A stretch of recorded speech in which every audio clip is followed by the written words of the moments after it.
It's a pop culture rodeo, shooting the bull with my bros about music, movies, and TV shows, and everything else that we know. It's a pop culture rodeo. All right, everybody. I want to welcome you to the first episode of my new podcast. It's called Pop Culture Rodeo, hence the theme song that I wrote myself. Today in the first episode, we're going to be ranking albums for the late, great David Allan Coe. One of my favorite artists of all time, and he's definitely on my Mount Rushmore of country music artists. This one might be a little rough around the edges because it's my first one. I'm not shooting from my man cave today because I don't have it finished yet, but I'm just here in my bedroom chilling out and thought I'd record this and see how it did. All right, I'm not going to beat around the bush. I'm just going to let you know a little bit about how the rankings are going to go.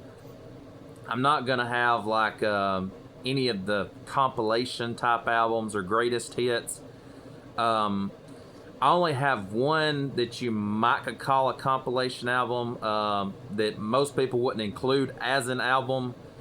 It's the For the Soul and For the Mind, the demos from 71 to 74, but they were all pretty much unreleased at that time, so I mean, I consider that an album myself, and it's gonna surprise a lot of folks how high it is in my ranking, because I'm very fond of that album.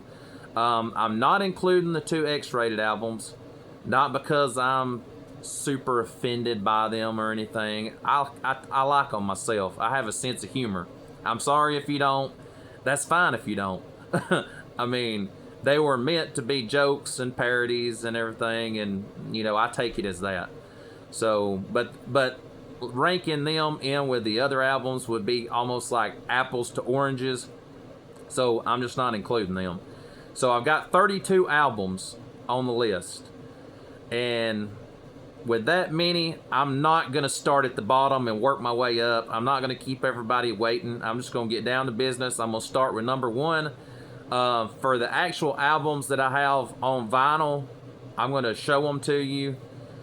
And the ones that weren't released on vinyl that I don't have, I wasn't digging through CD cases because I hadn't listened to CDs in a long time, really. So, you know, I wasn't going to try to find them or anything. So I'm just going to have to visually look at a list of the songs on it to, you know, name some that I like or whatever. But anyway, I'm just going to get started so I don't waste any more of your time. I'm going to start with my all-time favorite David Allan Coe studio album. And it is this one right here, Human Emotions. Man, this is the pinnacle to me. This is peak David Allan Coe. And he peaked several times, if you ask me. I mean, I'm not saying he peaked in 1978 or whatever and then just fell off a cliff, man, because I felt like he hit his stride again after he left CBS Records, you know, in the late 80s and early 90s. And like, there really needs to be a greatest hits compilation from the stuff just from after he left CBS, you know, from his early 90s records and on into the 2000s, collaborations with Pantera and Kid Rock. I mean, there's some gold there. I mean, some amazing stuff. And but this one, I mean, to me, it's got the definitive version of Would You Lay With Me in a Field of Stone, the opening track. You've got If This Is Just a Game, amazing song. I love it. And apparently it's pretty popular on Spotify and some of those streaming services, and is one of the biggest downloaded songs of David Allan Coe's career. And it often gets overlooked. Of course, you got toward the end, you got Jack Daniels, If You Please. But, you know, so many great songs in between. You know, You Can Count on Me is a great song. Mississippi River Queen. You know, just great song after great song. Whiskey and Women is really good, too. So that's my all-time favorite. All right. My number two, and it's going to surprise a lot of people, is For the Soul and For the Mind, the demos of 71 to 74. And some of the songs that are on this album, The Bottle is my favorite. And if you haven't heard the song The Bottle from For the Soul and For the Mind, go look it up. It's on YouTube. To me, that song is almost like a precursor to You Never Even Call Me By My Name. It has that same feel, that same cocky swagger, and it's just a great song. Like, I don't know why it was never recorded for an album, because to me it would have been a hit. It's got hit written all over it. Some other songs that are really good, you got Teardrops and Wine, Tired of Honky Tonk Angels of Wine. A lot of these songs you can tell were written to sell to other artists, and a lot of them were kind of geared toward like Jerry Lee Lewis, like, in some of the songs it says The Killer, which was Jerry Lee Lewis's nickname. So he was kind of aiming for that, and he really finds his groove in that Jerry Lee Lewis sound. And you've got some really great deep cuts on this album. You got the Great Northern Coal Company. Let's see what else. One of my favorites is A Cold Lump of Coal. Great storytelling song, man. This song is freaking amazing. You need to check this song out if you've never heard it. I'm not going to go on and on about it. It's just a favorite of mine. This list is subjective. It's my list, my own personal list. I know a lot of you won't agree with it. Like, there's no big hits, no greatest hits songs on this that were very successful or nothing, but it's just from front to back, it is a great album. And then there's one bonus song that was recorded at the time of the release in the mid 2000s. I think it was 2005, 2006 when it was released, called Don't You Cry, which takes on more meaning now that he's passed away, that he did. And there's even a little verse from his son Tyler at the end, so check it out. It's really good. All right, my number 3 is this one right here, Tennessee Whiskey. To me, it's just my own personal taste, but David Allan Coe has the definitive version of Tennessee Whiskey. I like the Stapleton version. It's good. I'm not as crazy about the George Jones version as most people are. It's okay, but it's not David Allan Coe. To me, the David Allan Coe version is the version, But, I like the Stapleton version, but it's using somebody else's song, and not just somebody else's song, the lyrics and the words, but the melody comes from another song. So there was really nothing original at all about it, He does a good job, and it was a great song and a big seller, and probably the version most people know. But for my money, it's David Allan Coe. Let's see, what else you got? You got Pledge of My Love, a cover song from old Johnny Ace song. Johnny Ace was David's favorite artist when he was in the reform schools and stuff growing up. I'm a big fan of We Got a Bad Thing Going. It's a duet. Great song. If I Knew is a really good song. There's just like great song after great song, and it's really the only letdown for me. I wasn't as big a fan when you get to the very last song, Little Orphan Annie, but there's really no bad David Allan Coe songs. The ones that you're just kind of meh, or kind of it's okay, are the ones that are kind of the letdowns. But like up until then, it's just great song after great song. It's just really good, solid album. All right, for my number 4, I don't have this on vinyl because it was never released on vinyl. It was 1990 Songs for Sale, and it's a great album, but it really gets extra credit too, because it's pretty much a double album. I mean, it's twice as long as his other albums, which normally clocked in around 10 songs, and this has 20 songs on it. So, I mean, it gets really big bonus points for that. But, I mean, there's no filler. It's just great song after great song. Like, he really hit his stride on this one and propelled him on through the 1990s and the early 2000s. Okay, so some of the songs that are on it, like the first recording of The Ghost of Hank Williams.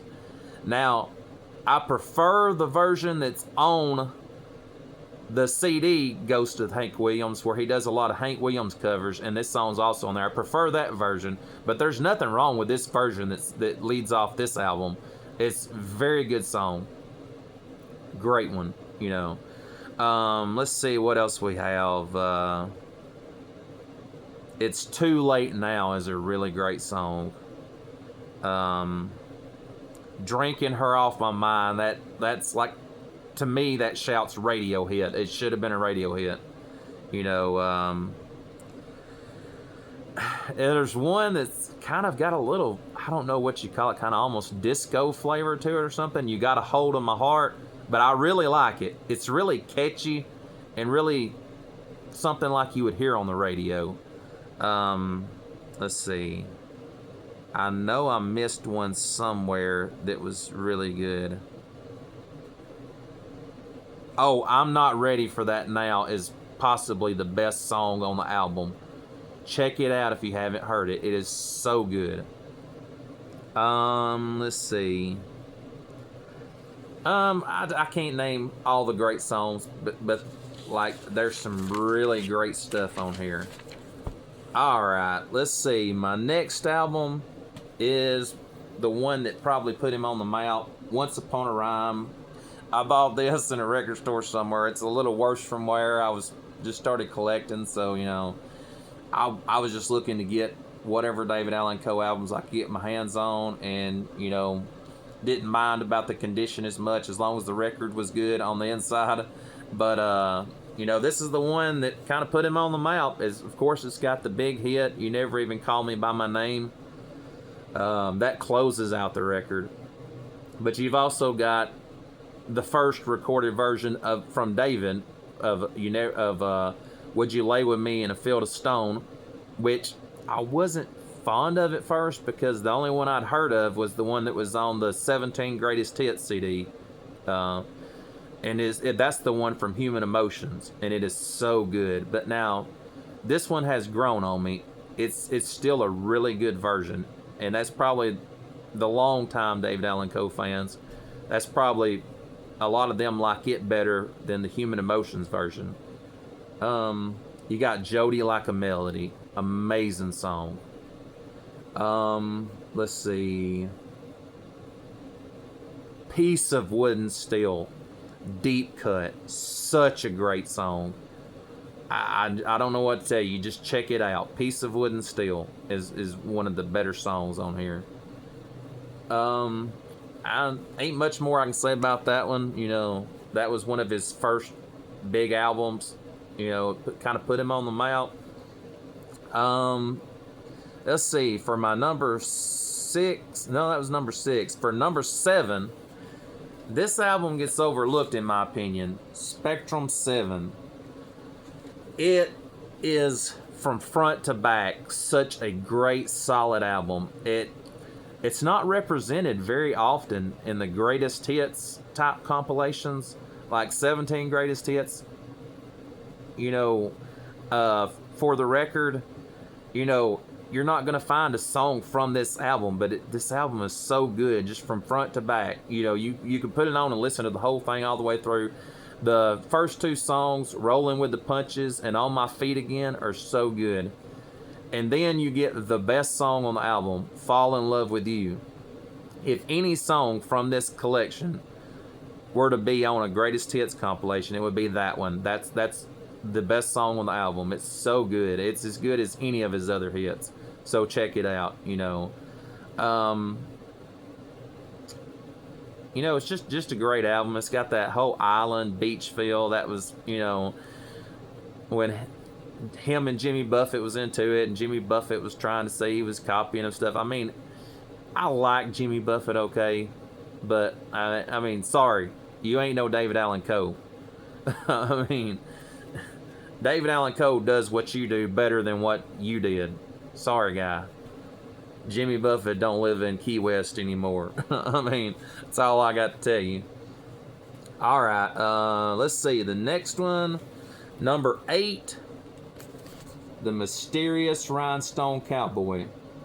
His first country album after 2.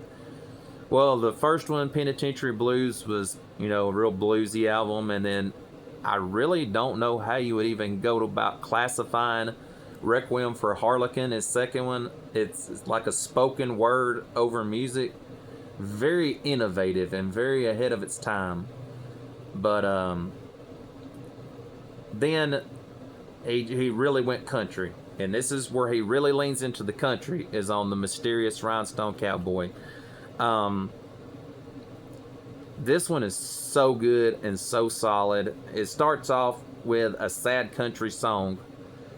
But you get really great songs like River, 33rd of August, Bossier City, Desperados Waiting on a Train is really good. Or Waiting for the Train. I actually was higher on this album initially because on the davidallancoe.com YouTube channel they have this, but they also have 2 songs at the end, If I Could Climb the Walls of This Bottle and Please Come to Boston, his version of Please Come to Boston. And I was like, oh my god, this album's like freaking amazing. And then I bought the actual vinyl record in a record store, and when I got home and was listening to it, I was like, wait, where are those 2 songs at? And then come to find out they weren't part of the original release. You know, just the 10 songs, and those 2 were, you know, I guess they were recorded around the same time, but they weren't on this album. If those 2 songs, which are really awesome, if they were actually on this album, it would be much higher. It would definitely be a top 5, but as is, there's some okay songs toward the end. I'm not fond of the old Grey Goose, you know. But like I said, there's no bad David Allan Coe songs, you know. There's just some that's not up to his standards, you know, and it's pretty high standards on his songs. So anyway, I get to number 9, and the number 9 song, well... Oh, okay, yeah. The number 9 album is Rebel Meets Rebel, his collaboration with the guys from Pantera that was recorded before Dimebag Darrell was tragically shot on stage, but regrettably was released after he had already died. So anyway, man, there's such great songs, and I like a lot of metal music too and stuff too. I'm a pretty diverse guy. I don't stick to one lane. I like all kinds of stuff. But like this album wouldn't be for everybody. For people who liked his country stuff, they may not like this one. I love it. It's like freaking awesome. Front to back, such great music. This version of Nothing to Lose is the one he started doing more often in concerts and stuff, even, you know, as a country version. I like this version of Nothing to Lose, but the first version that he did of it, that I think was on the Iron Horse Saloon live CD, which is on vinyl now, that version had a little different lyrics, and it was just a better song in my opinion. But now this one, it's about gambling and slot machines and stuff. I mean, it's good. You know, it leads off the album, but this metal version of it really kicks it up a notch. You know, you got Rebel Meets Rebel, Cowboys Do More Dope, Get Out of My Life with Hank the Third singing on it. Oh, great track. That's one of my favorite ones. That, the double punch of Get Out of My Life and Cherokee Cry are just like freaking awesome, you know, when you get to the second half of the album. You know, I just can't say a lot about this album other than it's just great. and it's just from front to back, it's good. So it's very solid. So it makes my top 10. The next song in my top 10 at number 10 is this one right here, Rides Again. So you got Willie, Waylon, and Me on it, which has been on several, was most of the greatest hits compilations. Lately, I've been thinking too much. Lately has made some of the greatest hits compilations. It's a very good song. And then of course the album closes with If That Ain't Country, which is usually on the greatest hits compilation. So I mean, those three songs carry this album pretty far. And there's some other great songs on it. It's pretty good and solid. And this one is one of the first ones where he started really experimenting. You can count Requiem for a Harlequin. That was the great experiment there. But he had these albums, and then this one, he really started experimenting with different themes and stuff or whatever. Like on this one, the songs all run into one another. It just goes from song to song. There's no pause. There's no, it goes from one song right into the next one. And I like that. It's something different. It's something innovative and, really ahead of its time. But there's a lot of great songs on here. And that makes my list at number 10. That makes my top 10. Some of the others were very close to top 10. Let's see what else. Yeah, barely outside of my top 10. And number 11, I've got Standing Too Close to the Flame. And now this one is probably the shortest album. There's only 9 songs. And this was never released, as far as on vinyl or anything, or there were physical copies, I understand it, like on CD that were sold at shows.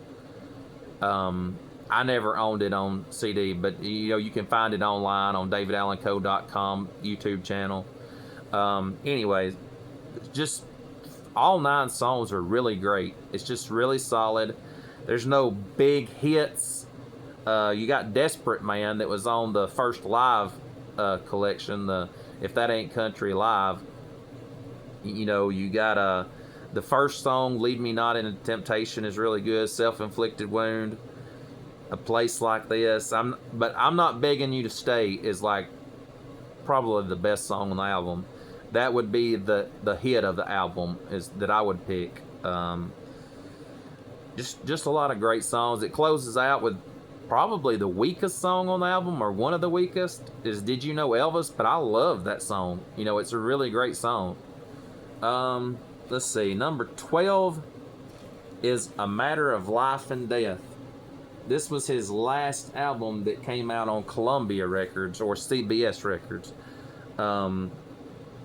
Man, you got another version of Jody Like a Melody. It's really good. It's not as good as the original version. The 10 Commandments of Love opens the album, and Johnny Cash sings with him on that. It's good, but you got Tanya Montana, really great song, about his daughter. You've got the big hit off of this one. There should have been a huge hit, is I Need a Little Time Off for Bad Behavior. Such a great song. You got Southern Star. If I'm not mistaken, David's version come out before, I think, who was it, Alabama or somebody that come out with it, and it was a big hit for them. But David did it first, just like Tennessee Whiskey, a lot of songs. This guy was ahead of his time. He deserves more respect than he gets. Anyway, the last song, A Matter of Life and Death, the title track, man, if you hadn't heard that, if you like the Rebel Meets Rebel album, this is as metal of a country song as I've ever heard. Like, the riff on it is great. Like, you should check that out if you like the Rebel Meets Rebel stuff. Okay, let's see. We're down to number 13, Compass Point. And on that one, let's see what all we got. The first 2 songs are really good and kind of set the pace. You got Heads or Tails, 3-Time Loser. Honey Dawn is a really fun song. One of the songs I really like on this one is Merle and Me, which he talks about in his book, his autobiographies and stuff, in his scrapbook. This is David Allan Coe. He talks about when he escaped from the reform school with his friend Merle, and his mom ended up turning him in and everything, and just a really good song. And the X's and O's is a good song. It's catchy. That's the one that's usually appears on the greatest hits compilations from this album. I really like it, but it's there probably are some better songs on here than X's and O's, but that's the one that gets the most love from this one. But it's a good song. All right, let's see. We're down to number 14, Texas Moon. Great album cover with all the guys in the band mooning everybody, which of course it's got a little ribbon and stuff over it, and things over it where you can't see their actual asses, unless you look hard. But I mean, it's funny. I mean, I like them mooning. It's very creative album cover. And most of these, except for a song or two, I think, are all cover songs, but they're so good. Like, this would be ranked higher if it wasn't mostly cover songs, But I mean, some people, like, I love George Strait. He made a career out of covering songs by other songwriters and stuff. I mean, those are cover songs, even if he was the first one to do them, like songwriters wrote them, But David is such a great songwriter.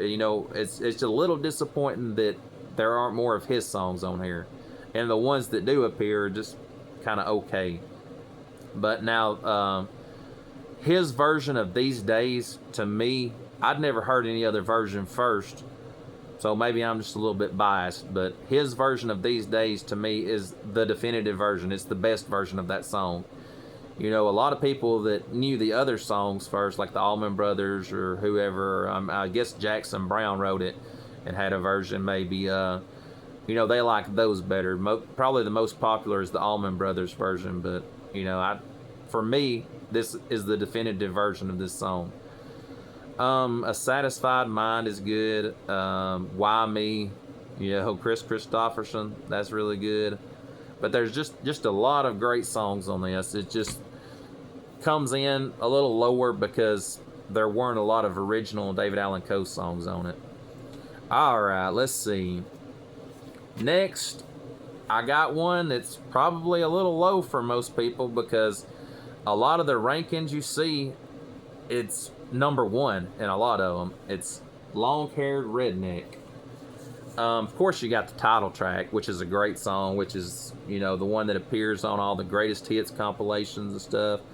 When She's Got Me Where She Wants Me is a really good song. Revenge is kind of a deep cut. It's good. Living on the Run is a really good song. But you get to the second half, and it's like I said, there's no bad David Allan Coe songs, but it's just the second half just ain't as good as the first half. It just kind of starts to tail off a little bit, Spotlight is a really good song. You close it out with Dakota the Dancing Bear Part 2, which is a fun song, but it's not one you just go back to often, or not me anyway. I don't just say, hey, I really want to listen to that song. All right, let's see. We're down to number 16. And that's this one, Family Album. Of course, you got his version of Take This Job and Shove It, which he wrote the song. But the Johnny Paycheck version come out first and was a huge hit. And I'm just not fond of that version. I'm sure that's the first version I heard because it was everywhere. It was a huge song. And I grew up as a little boy, like, hearing that song, and I was familiar with it.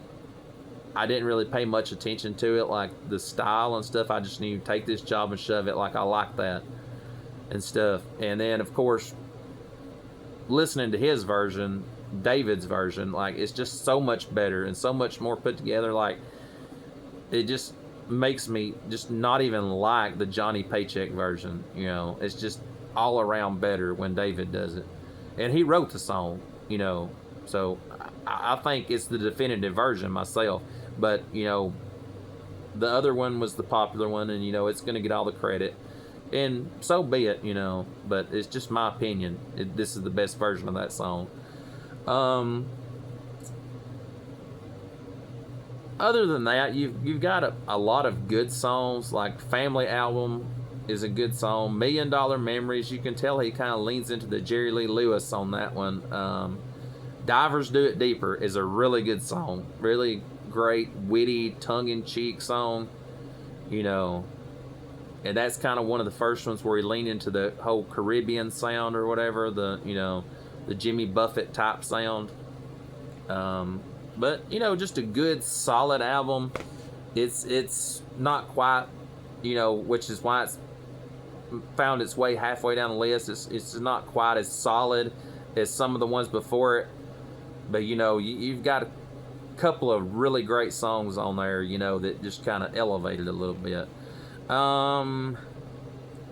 Number 17 is Unchained. This one right here. So there's a really great song on here. I'm pretty sure it was released as a single. I think I might have heard it when I was a kid, or heard another version of it because other people did versions of it. But it's I'm Gonna Hurt Her on the Radio, which is the first song. Really good song. He Has to Pay For What I Get for Free is a really good song. His version of Unchained Melody, I mean, it's not as good as the original version of that song, but it's pretty dang good. You know, it's one of the closer to the original, like as how good it is, that I've heard. You know, that's a hard song to pull off. I've tried karaoke in it before, and you know, it's hard to do. But now David does that song really good. You got Southern Man, you know, his cover of that song, which of course, you know, is one of the songs that spurred on Leonard Skinner to write Sweet Home Alabama, almost as a response to something like Southern Man, you know. So, you know, it's just a lot of great songs on that one. I easily could have put that one ahead of Family Album, and maybe I should. Maybe I do this ranking tomorrow and I put it ahead of Family Album. You know, it's all of these albums are really close, you know, so it's just hard to say. It's subjective. Let's see, number 18, I got Granny's Off Her Rocker. That's one of those, you know, just available on CD at the shows, you know. Not a lot of other physical releases, but all of these you can find on YouTube, all of his albums. So, you know, you can have access. So Granny's Off Her Rocker is kind of, I always kind of have those together, that one together with Standing Too Close to the Flame. They come out around the same time. But this one just ain't as solid as that one. You know, this one's really good. You know, it starts off with the title track, Granny's Off Her Rocker, which is kind of a little novelty song, but it's good. It's a fun song. You got Rings Around Rosie is good, but then you get to the third track, I'd Swear I Was in Heaven.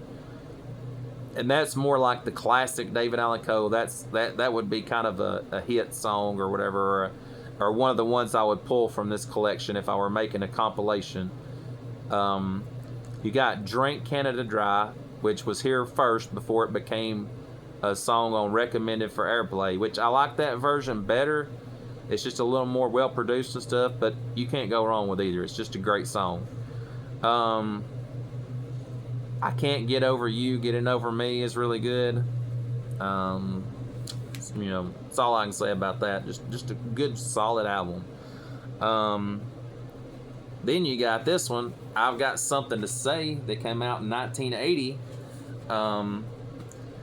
This was the first David Allan Coe vinyl record that I ever owned. I got it from a friend, Chris Dodd. He said, I know you like David Allan Coe. He said, do you want this record? He's like, I'm not a huge fan of his. I like some of his stuff, but you know, he's like, um, I'll give it to you if you want it. And I was like, yeah, sure, I'll take it. So this started my collection, and I've got a really good collection now. I finally got the hard to find ones here very recently. But this one started it all, so it's got a little sentimental value to it. But anyway, the title track, I've Got Something to Say, is really good. I Could Never Give You Up is kind of outside the box. It's kind of got a little funky sound to it and stuff, and David kind of alters his voice, but I really like it. Like, to me, it's something that you would hear on the radio. The Great Nashville Railroad Disaster is a really great song, like a real kind of deep cut type song, and it's very good. Chris Dodd, that gave me the record, he said that was probably his favorite one on the album. You got Hank Williams Jr. That appears on some of the compilations. It's really good. Get a Little Dirt on Your Hands is good. I'm not as big a fan of it as a lot of people, but you'll find it on, I think it's on For the Record, the Greatest Hits compilation. This Bottle with George Jones, like, I don't know. I may have this album a little low. It probably should be ahead of Family Album and Unchained. I'll think it over. I may bump it on up past them two and drop them two down a little bit, because this, then you've got Take This Job and Shove It Too, the sequel song that appeared on the movie, which I still hadn't seen to this day. I won't have to buy that on DVD and watch it. But it's not as good as the first Take This Job and Shove It, but it's a decent song. All right, let's see where we're at. Okay, number 20. We got this one right here, Rough Rider. It's just a good, solid album. It's got Now I Lay Me Down to Cheat. It's probably the best song on it. Time After Time is really good. Forever and Never is a good song. What Made You Change Your Mind? I looked over it on the side one. It's a very good song. It's just got a lot of really good, solid songs. Okay, at number 21, I've got Son of the South. And there's Tyler on the cover. You got the title track, of course, Son of the South, which is probably the best song on it, But now the album opens with a song, Love is a Never-Ending War, that might not get a bunch of love, but it's a very good. Like, that's one of my favorite ones on the whole album. I'm not a fan of this version of Storms Never Last. I always liked hearing him sing it in concert, but this one with the whole, it just don't sound right to me with the whole Caribbean feel, music to it. Now, my wife really likes this version, but I'm just not fond of it. I just wish it was done more straight up like he did in concert. Cold Turkey's a fun song. A country boy who rolled the rock away, is good and fun. But, it's a good album, but it's this low because it's not as good as the ones above it, but it's still really good. Like I said, there's not a bad David Allan Coe album. There's not a bad David Allan Coe song. His worst is better than the best from a lot of people. Okay, moving right along. Number 22, I've got Castles in the Sand, which was one of the better sellers. This kind of put him back on the map because it's got The Ride on it. And The Ride and Mona Lisa Lost His Smile, which I'll talk about later, kind of put him back on the map in the 80s. Cheap Thrills is a good song. You'll find that on some of the compilations. Son of a Rebel Son is really good, I think. Fool Inside of Me is good. to me, he leans a little too heavily into the Bob Dylan on this and the Bob Dylan impersonations and, singing with that Bob Dylan voice. So, but he does the song Castles in the Sands about Bob Dylan, and Gotta Serve Somebody is a Bob Dylan cover, if I'm not mistaken. I Can't Let You Be a Memory is a really good song. This one maybe could be higher.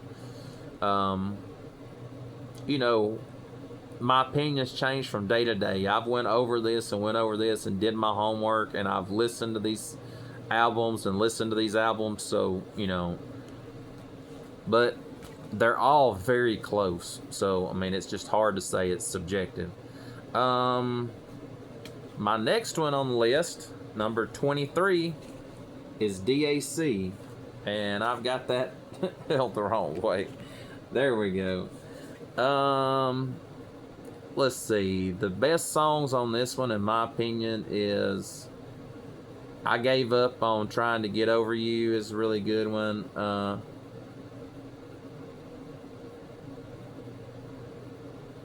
Whiskey, Take My Mind.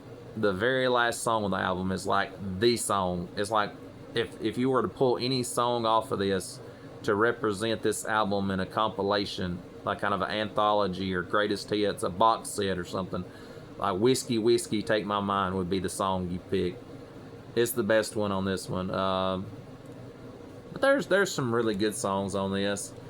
You get this far down though, they're just not as strong as the ones before them. Then next at number 24, you got Darlin', which could very easily have come before DAC, but I made these songs in this list in this order for a reason, so I'm not gonna back out at the last minute. But like I said, my opinions can change. So this one starts off with She Used to Love Me a Lot, which was a pretty good sized radio hit. And it's on a lot of the compilations, the greatest hits compilations. To me, that's about the only one on the first side that I really, really like. The rest of the first side's not that great to me. That's why this one's slower, I guess. But then you got on side 2, Don't Cry, Darling, with George Jones, which is a really good song. She Ain't You is pretty good. His version of My Girl is pretty decent, but I mean, I wouldn't put it on any greatest hits or nothing, It's nowhere near the original My Girl, but I mean, it's a decent song. Call Me the Breeze is pretty good, and then I don't know. It's a good album, but it's just not amongst my favorites. Let's see, number 25, we're gonna go with Hello in there. Which the title track is John Prine's song. David's version is really good. It's not as good as the original John Prine version, but it's still really good. Out of Your Mind, if I'm remembering correctly, I think was a song I liked a pretty good bit. Drinking to Forget is the best song on here. That's the one off of this album, is Drinking to Forget. He Will Break Your Heart is a cover song, if I'm not mistaken, from maybe an old like Motown type song, and it's really good. I like it a lot. But anyway, it's a good solid album. Some of his albums in the 80s, are lower on my list. Like, to me, he peaked in the 70s, all the way through the 70s, and then the early to mid 80s, he kind of hit a little bit of a lull, was maybe a little too much exposure, a little overkill, like releasing too many albums in a year, and doing too many songs written by other people and not his own material. And just some of the 80s albums were a little weaker, even though some of them like had bigger hits on them, like The Ride, Mona Lisa Lost Her Smile, She Used to Love Me a Lot.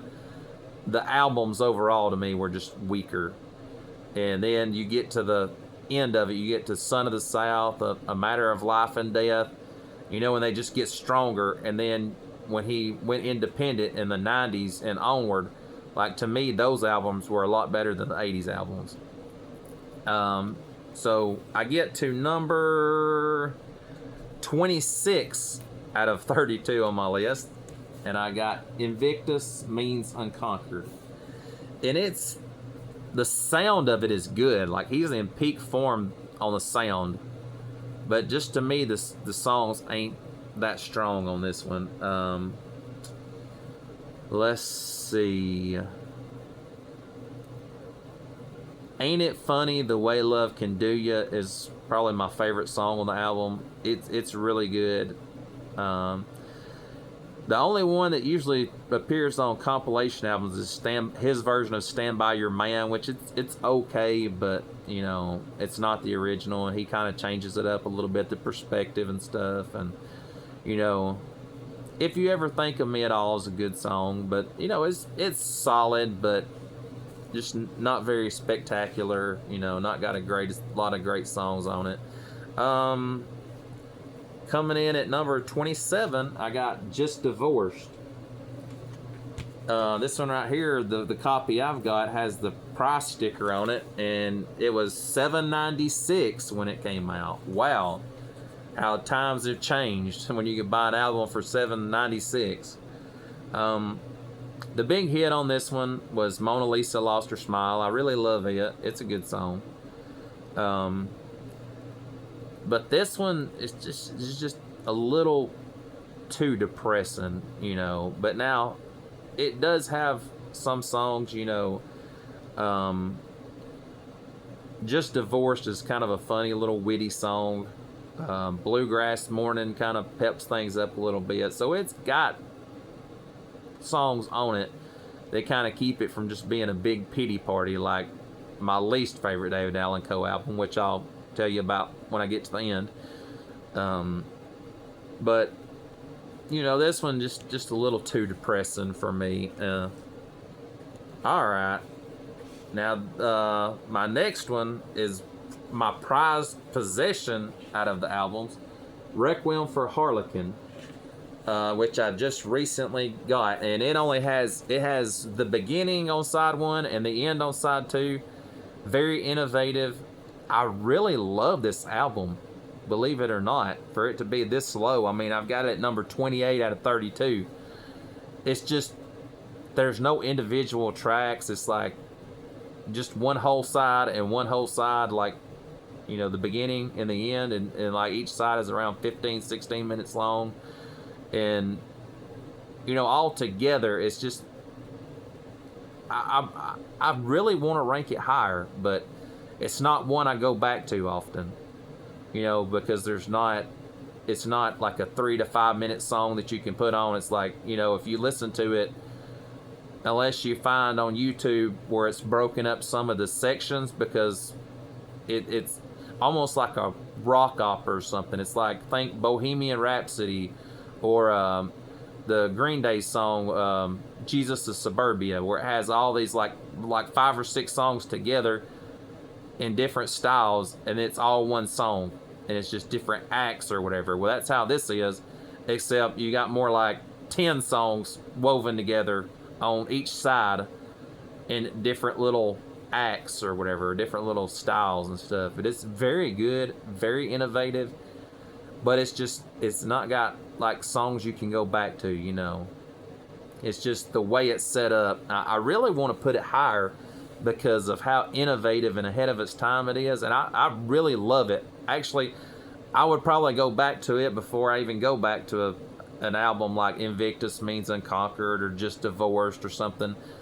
But those have like actual songs on it that like I can pull out and say like, I really like this song. And, you know, just the way Requiem for a Harlequin is like set up and made, it's hard to do that. This one right here would probably be higher on most people's list too. Tattoo. I love the album cover. The album cover is one of the best. Iconic. But to me, the songs on it, it's like an album full of deep cuts. And like I said, there's no bad David Allan Coe albums. There's no bad David Allan Coe songs. But it's just an album full of deep cuts, you know. Just to Prove My Love for You is probably my favorite song. That was on For the Record, if I'm not mistaken. Face to Face has been on some compilation albums before, and I like it okay. There's a lot of good songs on it, but there's just not a lot of songs that I'm just love on it. You know, it's just good, which is why it's so low on my list. At number 30, I've got Penitentiary Blues, the original David Allan Coe album. It's really good for what it is, but, you know, it's just, there's not a lot of songs I go back to on it. It kind of makes me think of, in the movie, if you're familiar with the movies from the 80s, the 80 and the Cruisers and 80 and the Cruisers 2, well, in the sequel, 80 and the Cruisers 2, this young kid's playing guitar with him, and he plays something, and Eddie Wilson, the character, Eddie Wilson says, "It's not bad." And he's like, "What does that mean? What does not bad mean?" He said, "If I heard you in a club playing or something," he'd say, "You know, that's good. I like it, but I'd forget it tomorrow." You know, that's kind of like compared to the later David Allan Coe stuff that Penitentiary Blues is. It's like if I heard that in a bar, if I heard this band playing all these bluesy songs, I'd be like, that's really good. But nothing would stick in my mind. You know, I wouldn't remember it later. I wouldn't be able to pinpoint a song and say, I really like that song they did about this. You know, that's all I can say about it. It's just, you know, it was a very good first effort, but, you know, it's just there's just not any hits on it or nothing. There's a lot of good songs, but just nothing great. You know, he didn't hit his stride until later. All right. Then I'm going to go with Buckstone County Prison. And this one, it's just got a lot of stuff in it, you know. I don't know. It's just the only song I really, really love on this one is Shackles and Chains. That's a really good song. But all the others I could do without, you know. Even though the sound on some of these songs is a lot better than Penitentiary Blues. That Penitentiary Blues is just a better, more solid album. And my very last one, number 32 on my list, is Living on the Edge, and that was one that was just released on CD at shows and stuff. I think it was maybe 96 when it came out, if I'm not mistaken. To me, that's another one of them too. Like, it's the way it was done. It's very theatrical, kind of like a play or an opera or something. It almost has like the stage cues throughout. It has like this running theme that goes through each song, this melody. And some of the songs, a lot of the songs, like, you know, you have like 30 seconds of this little theme, this little melody that weaves all these songs together before you get to the actual song. And that just, you know, it's hard for me to listen to. And it's by far the most depressing. Like, if I talk about just divorce being depressing, but this one takes it to another notch. It's by far the most depressing DAC album there is. And I think it even says on the cover, like, it may either help or cause severe depression. And for me, it would cause severe depression. And I know his daughter Carla, this is one of her favorite albums. She's really talked about it before, about liking it. And like I said, there's no bad David Allan Coe albums. So number 32 on my list might be number 1 on your list. You know, it's subjective. And I'm not saying it's bad or awful, but it's my least favorite David Allan Coe album. And it's, you know, the different sounds of stuff, like the telephone ringing in certain songs and stuff, is just, I would like it better if it was kind of set up different. Like, some of the songs, if they were done differently, I would probably like a lot better. You know, I don't have much else to say about that. It's just my least favorite one. It's got Talking to the Blues on it, which would be my favorite song because all the live versions that he does of that on his live CDs I love.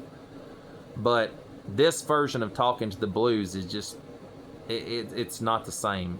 It's not got that real bluesy guitar, you know, on it and everything. So anyway, that's my list of David Allan Coe albums.